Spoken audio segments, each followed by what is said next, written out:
So hi guys, mayong adlaw. Welcome to NatzMath TV. So in this video, I will be presenting to you about the different laws of exponents. So we will have first the first two laws of exponents. We have the product of powers and the power of a power.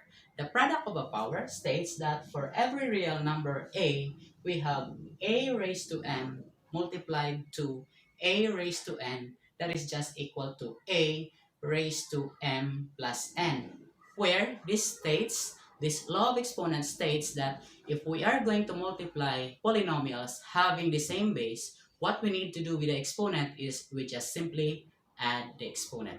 We copy the base and add the exponents. The second law, which is the power of a power, which states that if we have a raised to m quantity raised to n, in this case, we just simply multiply the inner exponents and the outer exponents. So we have here a, we copy the base a, and we have the inner exponent m and multiply to the outer exponent. So this is just equal to a raised to m times n. So we copy the base, we multiply the inner exponent and the outer exponents.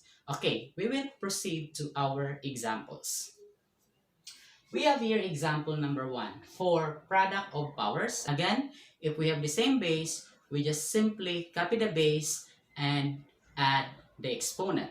If we have the numerical coefficient, of course, we just simply multiply the numerical coefficient and proceed to the rule on product of powers. Okay, let us try this first example.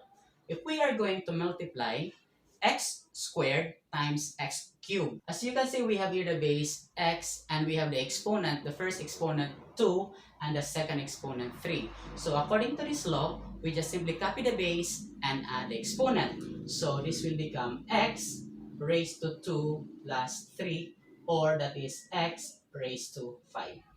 Or you can just simply add directly x raised to 5. We add 2 plus 3, that is equal to 5. So this is now our answer. Next example. Still applying the law on product of powers, we have this example. 5x cubed multiplied to 4x. If the exponent is not indicated in a variable, that means the exponent is 1.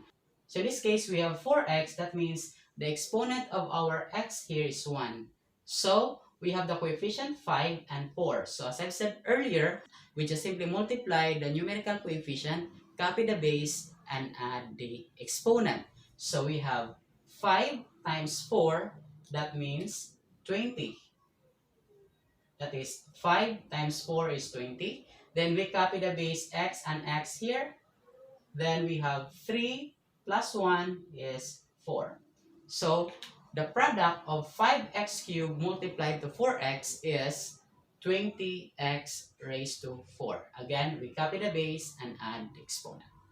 Next example, we have 3a raised to 5 times negative a raised to 7. So we have here a numerical coefficient 3. And we have here the negative. Again, if the numerical coefficient is not indicated, that means it has a numerical coefficient of 1. In this case, it has a numerical coefficient of negative 1. So we multiply. 3 times negative 1 is negative 3. We copy the base a. We have a and a, so we copy the base a. Then we add the exponent 5 plus 7, that is equal to 12. So our answer would be negative 3a raised to 12. Another, we have 2mn squared multiplied to m squared n. Again, we have here m, so it has an assumed exponent 1. Here we have n, it has an assumed exponent 1. So we have here also 2 times, the numerical coefficient here is 1. So 2 times 1 is 2. Then we have m and m, we copy m. Then we add the exponent 1 plus 2, that is 3. The same thing happens for the n. We have n squared and n raised to 1, so that is n raised to 3. That means 2 plus 1 is 3. So our answer would be 2 m cubed n cubed. Next example, 4y squared times negative 3y cubed. So the same, we have the numerical coefficient 4 and the numerical coefficient negative 3. We multiply the numerical coefficient and we copy the base and we add the exponent. So that is 4 times negative 3 is equal to negative 12. Then we copy the base y. Then we add the exponent. This is 2 and 3. That means 2 plus 3 is equal to 5. So therefore, the product is negative 12y raised to 5. Last example. We have negative 7a b squared c times 2a cubed bc squared. So we have negative 7 and positive 2. We multiply negative 7 and positive 2. This would give us negative 14. Then we have a and a cubed. So we copy the base a. Then we add the exponent. Assume exponent 1 here. Plus 3 is 4. Then we also have the b squared. So we copy the b, the base b. Then 2 and the assume exponent 1 here. So 2 plus 1 is 3. And the same thing happens for c. We copy the base c. Then we have assume 1 here plus 2. That is 3. So our product would be negative 14, a raised to 4, b cubed, and c cubed. So this is now our final answer. Now, these are the examples for the first law, product of powers. Let's proceed to the second law, which is power of a power. So let us proceed to our examples. Given x cubed quantity raised to 2. So we have our base x, the inner exponent 3, and the outer exponent 2. So we copy the base, which is x. We multiply the exponent 3 times 2 is 6. So this is the final answer. So the same thing happens for the rest of the examples. We copy the base here, b, then 2 times 4 is 8. So this is now our answer. Then we have w squared quantity raised to 5. So we copy the base w, that is 2 times 5 is 10. So this is now our answer. The next example, we have 2 squared. 2 squared, our base here is 2. We copy the base 2.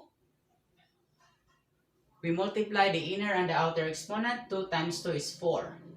But since 2 is constant, 2 raised to 4, 2 is constant, so we can still simplify this one by multiplying 2 4 times. Because our exponent is 4, that means 2 times 2 times 2 times 2, which is equal to 16. So 2 squared quantity raised to 2 is just equal to 16. And last example, z raised to 4 quantity raised to 4. So we copy the base z, we multiply the exponent 4 times 4, which is 16. Okay, so that's it. I hope you have learned something from this video. We have the two laws of exponents. We still have another different laws of exponents. I will be presenting to you those laws of exponents in my next video. So for now, I have here some other videos, so you can click these videos here. Do not forget to subscribe, like, and share to your friends. So for now, thank you and God bless.